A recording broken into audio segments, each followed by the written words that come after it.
Hi, y'all. This is Kristen Chenoweth. Hi, I'm Gloria Stefan. This is Sarah Bareilles. Hi, I'm Patty Lapone.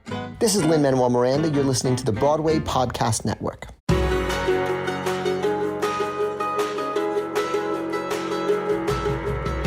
Welcome back to the Theater Podcast, intimate personal conversations with the industry's biggest names. I'm Alan Seals, and our guest today is now Tony nominee Rachel Dratch, who you probably know very well from her SNL days. Of course, Debbie Downer is one of my most favorite characters that she's ever done on the show, and of course one of hers too. We get into that a little bit. We are recording in New York City, so just a little disclaimer from her side. Sometimes you hear some sirens. She lives in Midtown, I think, so that she can be close to the theater, and she's just so fun and such an awesome person to talk to. Her love for performing and comedy just knows no bounds. I am super excited to share this interview with you. So, as always, find me online, Instagram and Twitter, theater_podcast. Leave a rating and a review. Find me on TikTok at the Theater Podcast. I still don't know what I'm doing, but I'm having fun. So we're going to take a quick break and then come right back for Rachel Dratch. Here you go. 1, 2, 3.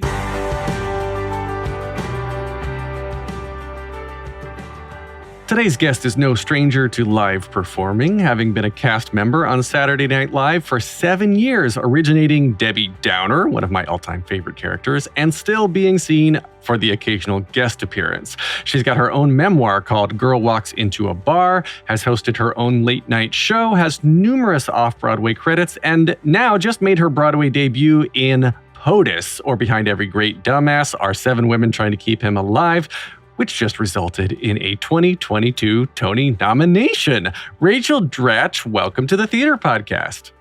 Thank you. Thank you for having me. Oh, you're very, very welcome. And I was surprised to read that after being in the limelight for so long and having a career as long as yours, that this is your Broadway debut. It is my Broadway debut, yes. I mean, it's very exciting. and what for a me, show. anyway. And I met you, we were talking off air for a second, that I met you during Tailspin. So you've got, your second political... second political comedy, yes. Well, talk me through how you got involved with POTUS, because, I guess at this, and we'll get into your career and et cetera, and how you got to the stage at this point, but POTUS on Broadway, hilarious, with 6 other amazing women. Yeah, so, I'm not quite sure how I think the reason I'm in this is because of Susan Stroman, who tapped me like a fairy godmother of Broadway. I did a reading with her of a musical that didn't take off, but that was, I don't even know how many years ago. And then I did her one night only Crazy for You at Lincoln Center.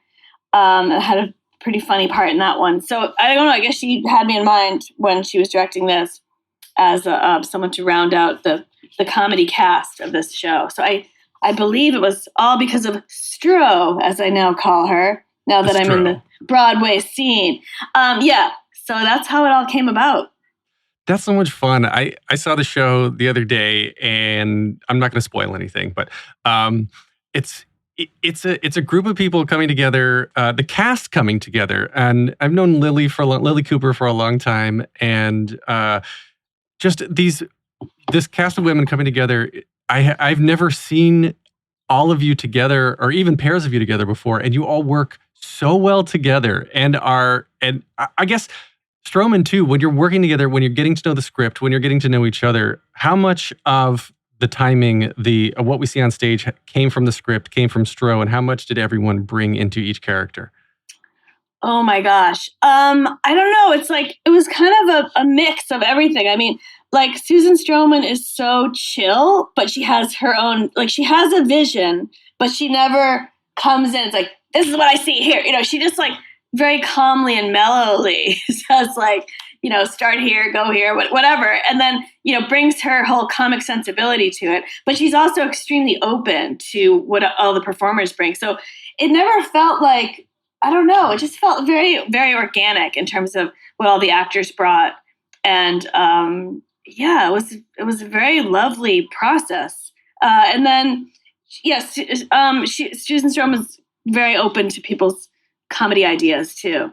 and input, even if it wasn't comedy, even if it was like a moment in the play that's a little more, heartfelt or political or making a statement. We had a few discussions like, what are we trying to say here? And that kind of thing. So it was all really positive, except we all got COVID. But aside from that, it was a really positive process that felt very natural.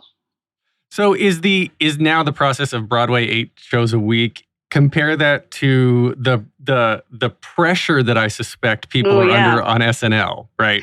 I mean, it's two totally different things. I would say SNL felt like more pressure because you were having to write every week. And, if you've ever tried to write a comedy sketch, it's not always easy. So, you're always trying to come up with your next character and hope you get on the show and, hope that the host of that week likes your sketch. So they'll pick, it was almost like an audition every week, sort of in a sense. So this doesn't have that. This is like, once you're there, you're there. I mean, of course, it's physically demanding, this part, and a lot of our parts in this show. So definitely that Broadway schedule is no joke. But then I think of people who are doing like a musical where they actually have to sing and dance, and that's a lot harder. Or I think of like, Macbeth. I think, oh my God, imagine doing that twice a day. Because anytime we have a 2-show day, I'm like, this is hard. But it's actually a lot of fun. But it definitely takes over your life. You're not going away on the weekends. So right. There was a Muggle friend of mine. He took his family to go see Hamilton the other day, and he said, I saw the matinee of Hamilton. So like, there's a whole other cast that comes in for the night show, right? It's like, oh my gosh, right. No, right. not at all. Those people are paid, highly paid to do that very well. Oh my gosh. I love it in POTUS. Your character spends most of the show high on drugs, which are just friggin' hilarious. So yeah, you mentioned the physical aspect of it. Is that something that you fell into over time? Like, talk to me about the comedy chops. Right, because we'll get into Second City, we'll get into Young Rachel, okay. but do you prefer slapsticky or like highbrow comedy, if we want to call it that? Well, I mean, honestly, I like all forms of comedy, I think, except maybe the kind of thing where you're tricking the audience and prank comedy. I'm so bad at that, and that makes me want to run away. But aside from that, I mean to participate in it. But aside from that, though, no, I came up in improv and sketching, but I also did the school plays and stuff like that. I was a drama major, so I sort of had this whole melange going on there. But my most comfortable zone, I guess, is improv and sketch. And so what I love about this part is just all the, on the page, it says one thing, and then it's like, what are you going to do with that thing? Especially in this role, which is kind of like the clown of the show.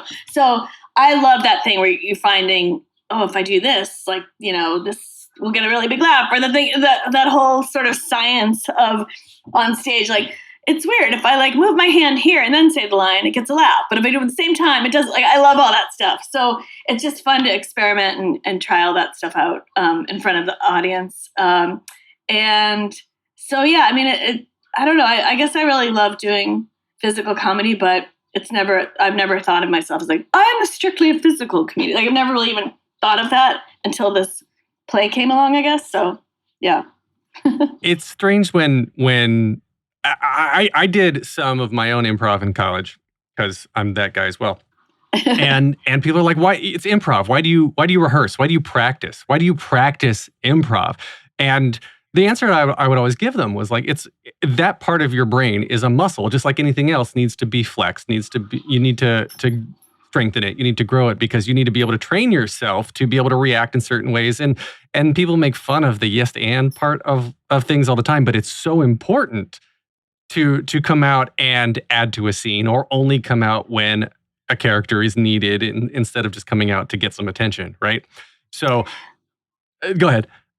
Oh, no, I was going to say, I used to do improv almost every single night of my life in my 20s. So it used to be just part of my life so much, and I could never imagine not doing improv. And now I haven't done it in years, which is so strange to me. But in terms of the practicing, the biggest hurdle to overcome to become a good improviser is the fear of not knowing what you're going to say. So that's why you rehearse. It's practicing getting over that fear, practicing jumping in when you know there's an edit needed and you don't quite know what you're going to say, but you just trust you're going to come up with something, because that does take a ton of practice, When you first start out, you're thinking of a line, you're trying to think of a joke in the back line, like, oh, what if I say that? And that just doesn't work, as you soon discover. And I think, the first sort of leap you can take when you're improvising is jumping out without knowing what you're going to say. And, well, how do you balance that then with writing sketches? Because if you're trying to writing obviously is something you need to plan. You can't just go out on live television not knowing what you're going to say. But then, so how do you balance that with the improv training? Well, that's a great question. At Second City, you start off in improv and then you start practicing writing sketches. And at Second City, a lot of the sketches came out of an improv scene. So we weren't sitting at computers, which didn't even exist then. No, we weren't sitting we had typewriters back then. Your abacuses, you were writing your sketches on. No, we weren't sitting there writing them like in any sort of cerebral way. We would just do a sketch and then it's like, oh, that sketch worked. That improv scene worked. Let's try that as a sketch. And then you would kind of hone it and shape it. And that's how we develop material at Second City. Then you get to SNL and it's a whole different thing, because you are sitting there in front of your computer. And then your brain kind of has to do this shift of like, wait, how am I going to write a sketch when I haven't? Because up on your feet, you come up with, I found I'd come up with a lot funnier stuff improvising than I would sitting there. But then you learn how to do it that way. It was like a learning curve. Luckily, you might know some people there that can help you along. Because I've seen a lot of people that are really funny that go through SNL. And they don't have that adjustment, and it's really hard there. So, and then your brain sort of starts to work like a sketch writer, You start to anticipate what would get a laugh. Or I always like writing sketches with other people, because then you have the person right there. Like if you're laughing together, then it's probably something funny, Do you have a favorite character that you have over time? I mentioned Debbie Downer as one of my favorites, but are you like, oh, I'm so over Debbie, I would rather do something else? When you're on SNL, I was there for 7 years, so you're always trying to come up with a character that might stick, or even that might, succeed one time even. But but then there's ones that could come back and all that stuff. But because I was there so long, there's different characters sort of each season, my favorite character was anything that was getting on the air, basically. But I had the Boston Teenagers. That was really fun because that was a sketch I had done with Tina at Second City, and then we wrote it there. And so I'd reference little local high school references in there and stuff like that. And then well, of course, Debbie Downer definitely got me the most. That's the one people come up to me the most about. So, I'm not I'm so sick of this, because it was almost like a time capsule to me. I did it then. It's kind of had some cultural staying power. So, that makes me happy that some people don't know that phrase came out of the sketch. Some people think the sketch came out of the phrase, but that's not true. So I like that, we created this thing that there's now a term, except I do feel bad because one of my best friends' name is Debbie, and she's not a downer at all. And my Aunt Debbie too. And I feel really bad that I associate, because I didn't know it was going to stick. So to my friend Debbie and my Aunt Debbie, I'm very sorry. You are not downers at all. And then my other probably fave is probably the Lovers in the hot tub with Will Ferrell, because that was just so goofy and cringy and made me laugh a lot. So those are probably my ones that I have the most, fondness for, or whatever. I was thinking of everybody you were just naming, and I think actually part of the training, the improv training that you actually have to be good at and you have to practice this is not laughing, not breaking. Because when you have to take these characters seriously for them to come across and be funny to who's watching. So when you're in these scenes with Tina and with Will Ferrell, and especially, Jimmy Fallon is the king of cracking. But you're with these people is that something that you're actively fighting against? Or are you are some of these people, especially some of the hosts too, they come in and they're these serious actors so in the moment, are they just there goofing off half the time?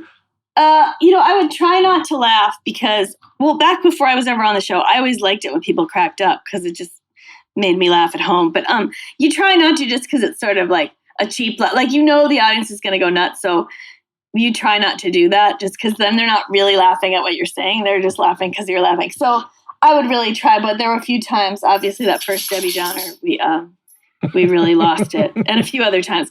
But I really made a valiant effort not to. I'm happy to say I have not broken yet in POTUS.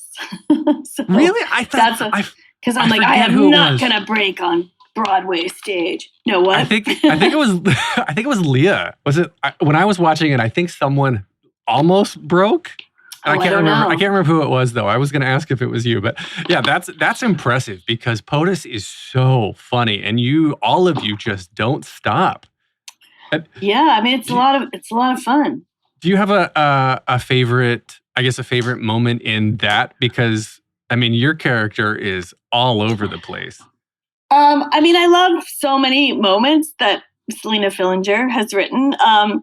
So, I mean, I like at the beginning, I'm all, mousy and scared, and I love playing that. Like, that's kind of my wheelhouse. So, I love the first act, but then it's also fun to, like, for me as a person to bust out of that for myself and for this character. So it's very freeing. Like, it's funny, like, if you have to play angry for a whole play, your body becomes physically angry in a way, you know what I mean? And so for this, to play this like freed up, loopy, trippy person, it's kind of fun because like I feel like my body actually gets this like little vacation every night. It's fun. It's weird how that mind body thing works. So I don't think it's weird. Not to get all metaphysical here, but I know, but like you might not expect me to say that being a comedy person, but I've noticed like it's just kind of cool. It's almost like meditation when I'm in the second act. Yeah. So it's like it's a little brain vacation. Well, I think it's again, it's the difference between acting and being, because for you to take it seriously, for the audience to take you seriously as this character, you have to go there and you're convincing your body to react in a certain way that your brain is pretending to be or being. And I absolutely love that. And I've talked with so many people who do the opposite, right? Like Elizabeth Stanley from Jagged Little Pill, going through all the trauma and the abuse and all the serious things that her character does 8 shows a week. I was like, how do you come out of that and still be a normal person? And she said literally she would go off stage at the end of every show after curtain call and just like everyone knew to leave her alone, and she would just literally shake it out and go, just get it all out of her system and make sure like she's leaving Mary Jane on stage so she can go home and be Elizabeth Stanley. And I assume that for something like you in POTUS and all the other women in the show, they are happy and thrilled to be able to take some of that home a little bit. Yeah. I mean, maybe that's why I'm in comedy. I don't know, but it's fun to be around laughter all night. It's fun to be in a room of 1,000 people and everyone's laughing, especially now. Like, you can feel the audience really wants to laugh. And I don't know if it's because like Broadway's back and the pandemic's over, or just because like the world right now. But there's this kind of feeling of like they're laughing, but then they're also psyched that they're laughing. I can't even explain it, but it's just this vibe in the room that's really fun. Well, it's going on a journey. I say this all the time on the podcast. You're going on a shared journey with a room full of strangers, and we are evolved from herd animals who love to be together and have these shared emotional experiences. And that's my version of spirituality is allowing myself to experience these things with all these people that I don't know. And that to me gets me excited. I love that. And I missed that. I missed that so much. And to your point about having 1,000 people in a room 8 times a week that are laughing together, not maliciously, is one of the greatest things I think we have right now. And and people want it. People need it, whether they realize it or not. Yeah.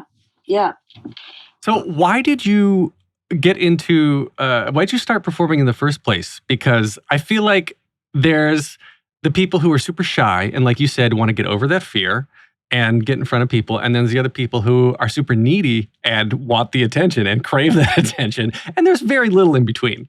Right. Well, I was really shy when I was little. Like, but then I don't know, then like junior high, I sort of was like class clown type of person. And then I was really into watching it. It's sort of this whole combo, like perfect storm that equals this comedy actor, because I was like really into watching SNL when I was little, the first cast.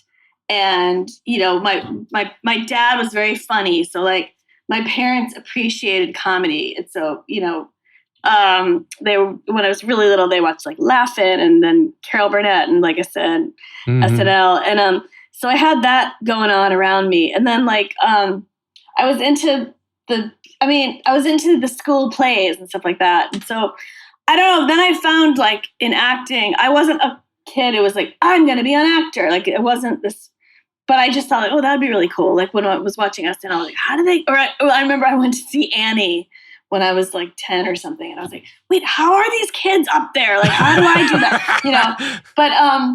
But then like when as I got older, the whole school play thing and all that, like I found that the comic parts were just much more, not only to my liking, but probably to the audiences. Like I wasn't a drama person, I just was not like, that's not only do I not think I'm that great at it, but I just don't have as much fun. Like to me, doing drama for me is like, I may as well just be like playing basketball or something. Like, it's just not my thing. But I mean, of course there's a whole spectrum of, where you are. Like, I don't want it to seem like I only do big, broad comedy, but just comedy is where the fun was for me. So, and then in college, I got to join the improv group, and then I was just like, oh my God, yeah, this is like, I just saw it. I was like, oh, I feel like I'd be good at that, and then it was just so fun. Like that was my joy place, was the improv. And then I decided I'm making this really short, but then or maybe really long, depending on your opinion. But then I decided to like go out to Chicago. I was just going to try, because we took a little trip to Chicago and saw Second City and Improv Living. I was like, okay, after college, I'll just like try this. And just so I know I gave it a shot, And so that's how I ended up actually making the move. And then, wow. And then it was really slow progress. Like most people I know, like no one I know really had overnight success. But then, so I was in Chicago for 9 years and eventually got into Second City and was on the main stage. And that's how I got seen for SNL. And I just encapsulated everything into a minute there. But yeah. Oh, wow. So you were, I would have assumed like based on biographies and, Wikipedia and stuff, they're like, oh, you just moved to Second City and then all of a sudden you moved to Chicago and then all of a sudden you're part of Second City, but you were there in Chicago for 9 years. No, as a matter of fact, I moved to Chicago and I had so many, like I know all the actors you interview must have their, whatever, rejection stories and all that. But I definitely had, like, I never just like waltzed in and was picked for this. Like it was always my second try or even third try. But yeah, I moved to Chicago with a friend of mine from our improv group. And then like we auditioned for the classes, and which I heard like, oh, everyone gets into the classes.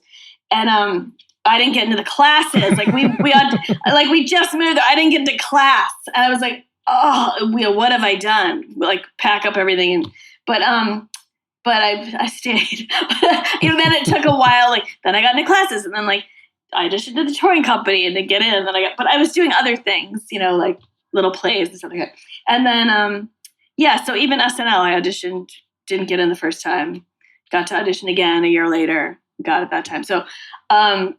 I was in Chicago for 3 years, and then I got into the touring company, and then you kind of tour for a few years, and then you move on up the ranks.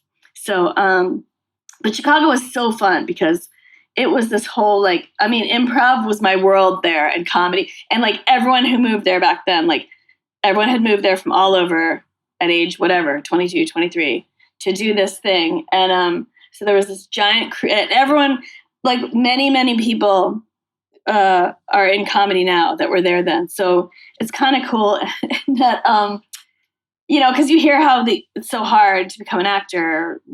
But like most people who were there who stuck with it are either writing or they're in comedy. And I mean, I was there with a lot of great people. So, give me some name drops. Who was your Oh my gosh, class? Here's my name drop. So, well, first of all, when I was in the touring company, the main stage was, Amy Sedaris, Stephen Colbert, and Steve Carell were all in the same cast on the main stage. Jackie Hoffman was there. And I was there with Susie Nakamura, who's currently in my cast right now, which is super cool. And, Nia Vardalos, Jack McBrayer, Tina Fey, Amy Poehler, Matt Walsh was, starting UCB with her. And, oh my gosh, so many people. I can't think. Oh, Adam McKay was in my first cast. Who's, of course, like so now great. Oscar winner. And and that's just the people I can think of in this moment. But yeah, it was, so, you were around all these really funny, really talented people. So it just upped everyone's game. Everyone rose to where everyone else was. And then the other great thing about that was that when one person, broke through, they'd bring other people with them. So it was sort of this really cool connection that wasn't really intentional networking, but it just sort of happened that way, Well, you cast your friends. You cast the people you want to work with. And so, I get it. If you have the ability to write or to produce or to create, then you're like you said, Stroman had you literally in mind for this and put you in, and then you're the perfect person, right? So now you've originated a role on Broadway, which is freaking awesome. And I guess going back to college for a second, what was your major in college? I majored in drama and minored in psychology because I also wanted to be a therapist, which I always talk about because that was a real interest of mine. So then I wasn't sure which one I wanted to do. Like I said, I wanted to try the acting thing so I could just know I tried it. But I was also genuinely interested in psych, which I still am, and I still get into all that stuff. But but yeah. So then that was it, and I did a semester at the O'Neill, whatever they call it now. I don't even know. Now they called it NTI, but the Eugene O'Neill Center, where it was just you just do theater. And actually, that was kind of pivotal for me because no one else there were 40 students there. And no one else there was a lot of people there wanted to be an actor professionally, but no one else there was that into comedy like I was. So then I was looking around oh, wait, I'm the only person here that seems like they're really into comedy. So maybe I should try this too, because all these people are going to go for it, So that was also sort of factored in.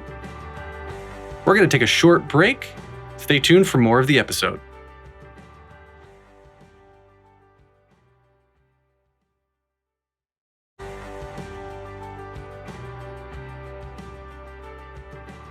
I got a psych minor too, by the way, so twinsies. Oh, okay.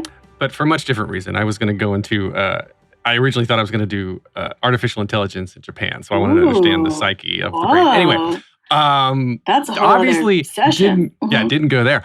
Let's talk about that. It's you could be a shrink too. Tell me about your problems in form of a joke. I forgot my question. Oh, so when did you realize then that I guess acting was for you and make the leap to move to Chicago / the people who you were with are trying to be serious actors. In your mind, is there a difference between acting and being a comedian? Well, I don't know.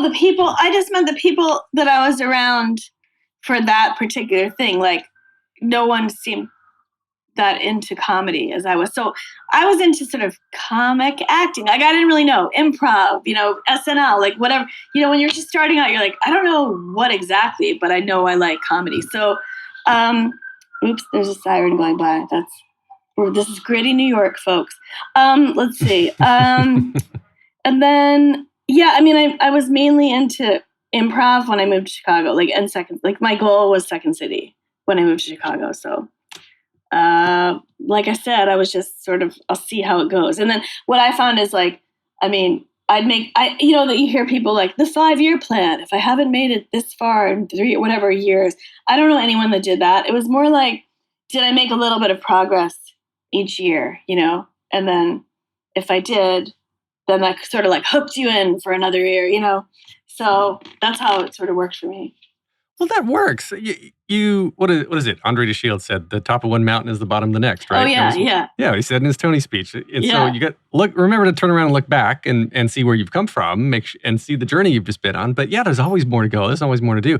And so now at your current age, you're making your Broadway debut, and you've been in the business for decades. Do you want to continue to do stage? Do you ever want to do drama on stage or in movies, or tell me about your 5-year plan. I don't have a 5-year plan. I would never say never, but I would like to do more stage. Yeah. Cause this whole, the POTUS experience has reminded me that this is where sort of my joy vibes are, is just you in the live audience, that's what it was like at Second City. And, I don't know. I think that's my sort of wheelhouse. I don't know. doing movies is like, oh my God, I'm in a movie. That's so cool, But like when you're doing the movie, you're doing the same scene, 30 times and there's no live factor there. And so this is just, I don't know, it's just like, for lack of a better word, a lot of fun. Are you able to not improvise when you're doing movies? What do you mean? Like whenever I'm in the limited experience I've had in front of a camera, I get bored doing the same thing over and over and over.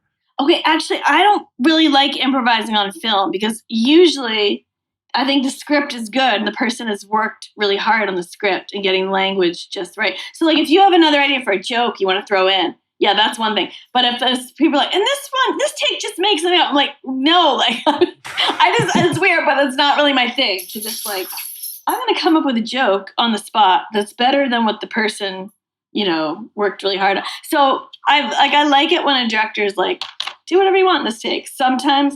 But in terms of script, I kind of like to follow it. Well, do you ever have the urge to say something completely different? Like No. Really? Like I always want to just like take it and just tweak the language a little bit to do what, I don't know, just do a little bit something different. But not unless there's a part that feels oogie. Like if there's one section that feels like, oh, I don't know if I'd say this, like, can I put it like that? And then they're usually cool about it because I don't really do that often. But I mean, I don't know, maybe it's a testament to some good scripts I've come across. I don't really know. Maybe I've just done bad. Or maybe scripts. maybe I show up and I'm like, I'll do whatever you say. Like I don't want to make waves, but no, I don't do a lot of improvising on film. Well, actually, you know what? Now that I've said that, and now that you've given your response, it occurs to me that some of the biggest joy that I've had on stage is when I do get to say the exact same thing over and over again, but finding how to say it differently. Yeah. You're saying it differently with your body. Like you said, you're doing different body language, or the inflection's different, or your pacing's different. So there we go. All right. So I completely just negated my own argument. Glad we had this talk. And that's all the time. So then you grew up in this region, right? The Northeast? Yeah, I grew up in Massachusetts. Yeah, Massachusetts. Mm-hmm. So then family was not into show business at all, correct? Well, no, but my dad did, like I said, he was very funny and he did community theater and he did acting in college and stuff like that. So he had like the bug, but he wasn't a professional. But he was like a person who'd like make up songs in the car and who did impressions. Like, oh my gosh, I ran into a classmate, like one of my friend's dads was in high school with him. And he said to me, like, your dad used to imitate all the teachers as soon as they left the room, like that kind of thing. So whatever that is, I had that, Yeah. Oh, that's so awesome. Yeah. And I guess genetics, the comedy gene definitely runs in the family. And so I assume then too, that your parents had an idea of the impact, I guess the importance of making it into Second City and then making it onto SNL and then continuing down that path. Because if I tell my parents, I'm like, oh yeah, I'm doing this thing. And they're like, awesome. Like they have no clue what anything, like they're so out of touch, right? I mean, no offense to my parents who are probably listening now, but they've been out of touch a little bit for a while. Okay. So your parents at the time when you were hitting these milestones in your career, were they like, oh, good job, now go clean your room, like metaphorically? Or were they they celebrate? They were really excited for me and all these things. I mean, I think when I first was moving out to Chicago, they were probably like, okay, like whatever makes you happy. But, they were probably like kind of nervous for disappointment or whatever. But no, they fully appreciated all the little successes along the way or big ones or whatever. Yeah. I mean, being able to see your child or children on TV and not as a mugshot, I think is pretty cool. There you go. Right? Yeah. Right? Yeah. So it's like, bragging rights and proud parents and whatnot. So I can see that. I can see at least from an influence standpoint that it is something that probably hit home very easily for them. But yeah, improv, there's so much bad improv out there that the good improv, when you get into good improv, true. It's I'm sure so they hard. Saw their share of bad improv. But SNL is such an iconic thing that like that's sort of, you tell your friends your kid made it to SNL. Everyone knows what that is. And Right. it's pretty exciting. Yeah. Why did you decide to leave? Well, I had been there 7 years, and back then it was sort of different. Like now people stay, kind of as long as they want. But back then it was more like 7 years and you go sort of thing. So it was just like a different vibe around then. So, yeah. Is it like a family with Lorne? You can just call up Papa Lorne and just shoot the shit with him all the time. I mean, I wouldn't say that, but he whenever I'm back, they call me back there to do Amy Klobuchar and various, like I've gotten to go back for a lot of whatever, like the Mother's Day special or I don't know. They've called me back a bunch, which is always really fun. And it's like, when you go back, it's so fun because you don't have to write anything and you're not like, oh, I hope my sketch makes it, because you're just there and it's all the good stuff about the place. So yeah, it's been really fun. And of course, Lorne, he's like I owe my career to Lorne, so I'll be forever grateful to him. But I mean, I'm not like calling him up to shoot the shit, no. But I'm always happy to see him. Yeah.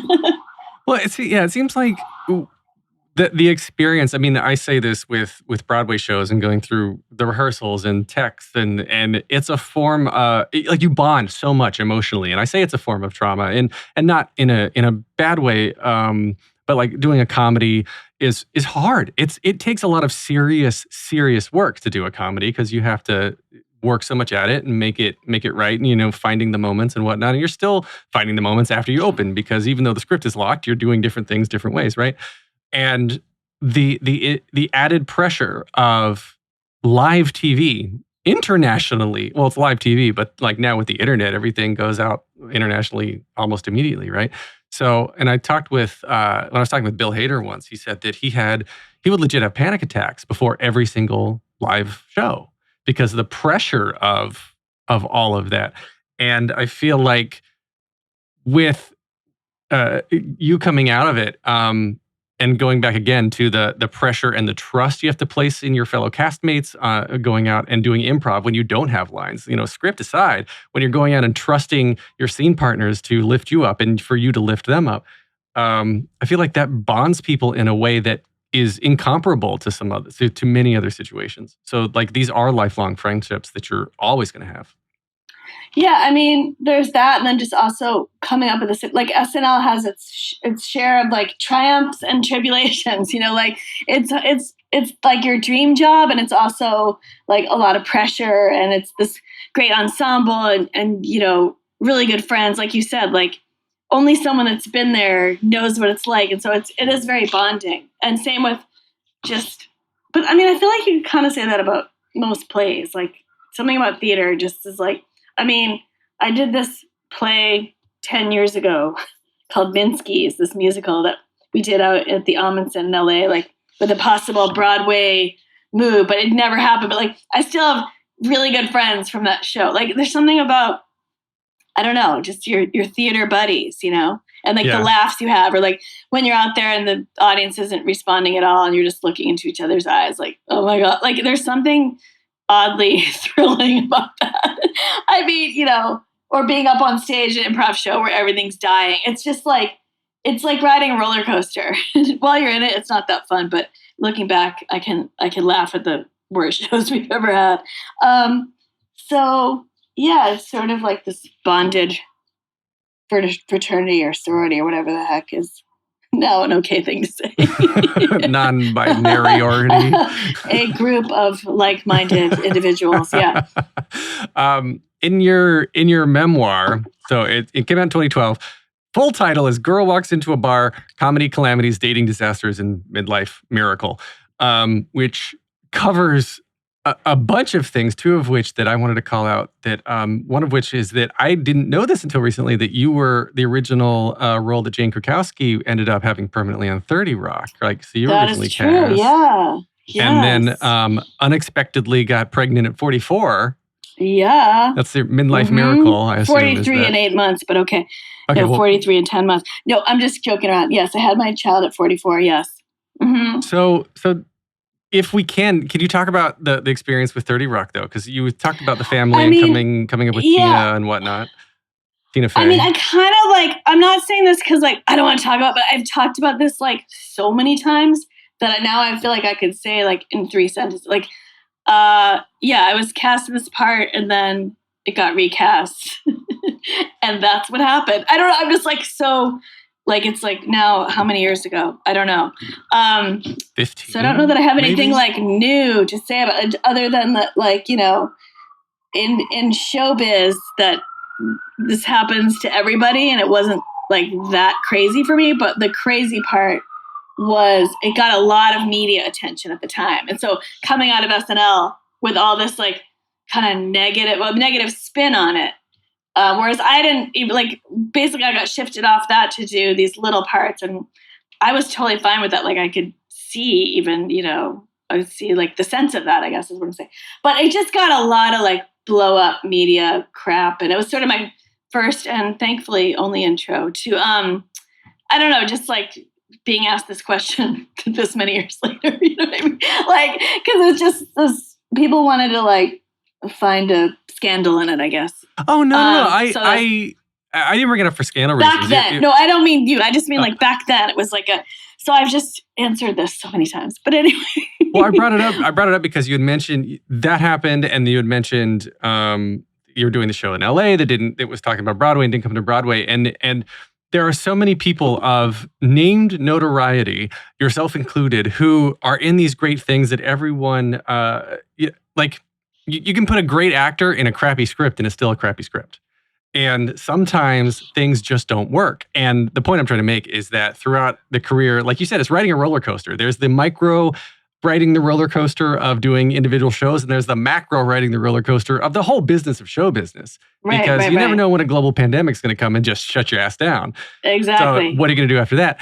And so there is success and then there's failure and it goes up and down and up and down. And again, case in point, you went to Chicago and was there for 9 years before getting into Second City. I didn't know that. I will say, also, I was going to say also, you're reminding me, because I don't like live in that emotional spot anymore, but you're reminding me that like after SNL, things really were not happening for me at all. And it's like, so that I kind of thought like, oh, I guess I'm not going to do much acting. Like I sort of thought, well, you know, should I go become the therapist? I thought of being like, I kind of forgot about this part where like for, I guess like 4 years after SNL, that things sort of died down a whole bunch.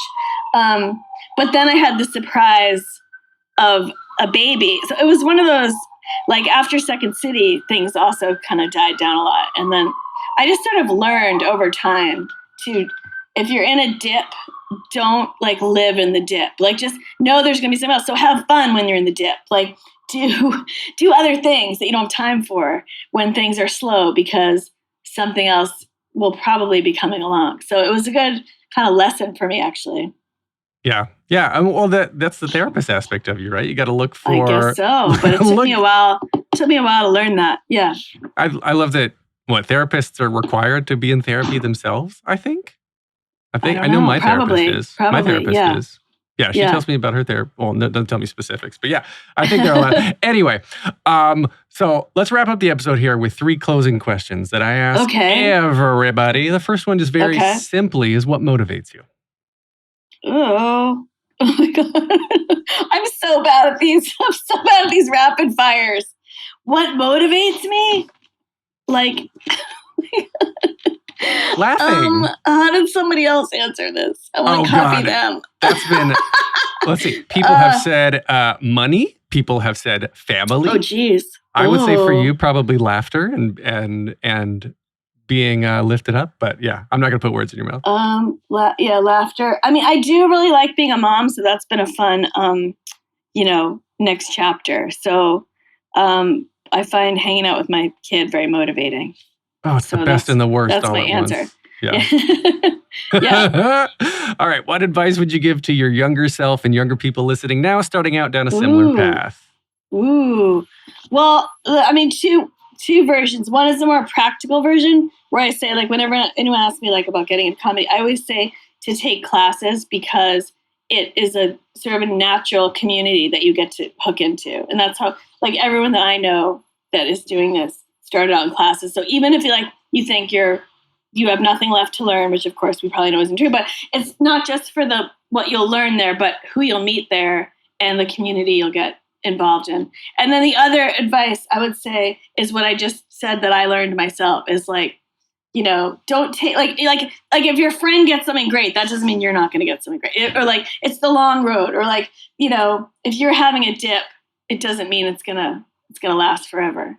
I like that you said about the friend, because if you help the friend to get something great, then most likely they're going to help you get something great right after that along with them. Well, I know, like when I was really young, if the first person that got a real job, you're like, oh, well, wait, since I didn't get a job, I guess I'm not good at this. And so you can kind of like crash your whole confidence out by like, when it's not happening for me right now. So that means it's like a sign that I'm not talented, but just it's a long game. So, and then also, like you said, like support among the community is huge. So, your friend getting something means like you might be recommended later on or whatever, that kind of thing. The whole community write you apart. There you go. Yeah. Okay. So the final question is the hardest one. If you could only see one show for the rest of your life, but you can see it as many times as you want, what would you see?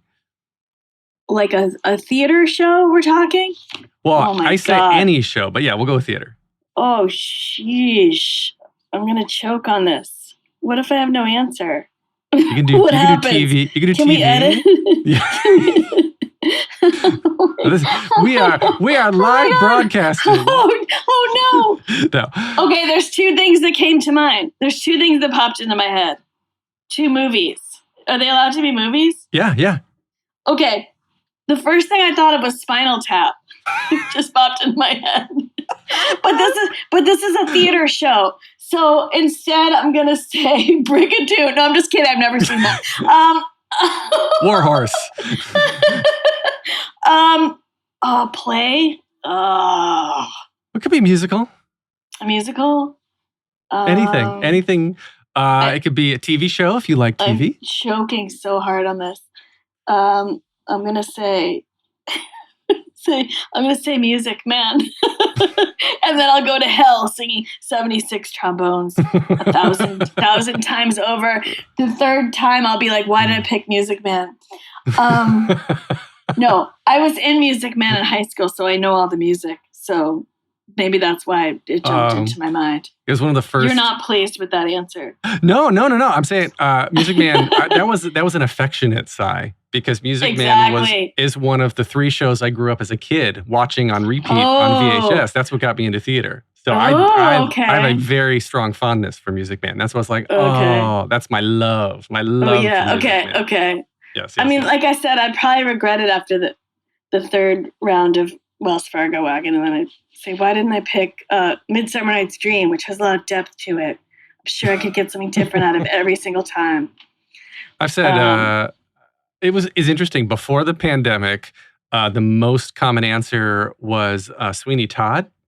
Oh, okay. Huh. And then after the pandemic, no one said it. They don't want to go down that depression, that nasty eating people. Anyway, can we find you online anywhere? Do you do social media? I'm on Twitter and Instagram. Yeah.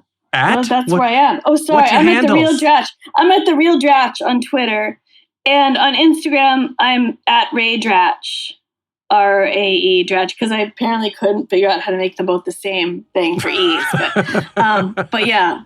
That's where I am. All right. So you can get more of me at thetheaterpodcast.com. I'm on Theater and Instagram. They're the same thing. Theater_podcast. I'm on TikTok now at The Theater Podcast. I don't know what I'm doing on TikTok. It's horrible, but go check it out. This is edited by Well-Rounded Hoodlum Productions. Jukebox the Ghost gave us our intro and outro music. And Rachel Dratch, thank you so much. I have been laughing so hard and enjoyed talking to you so much. Thank you. Thanks very much.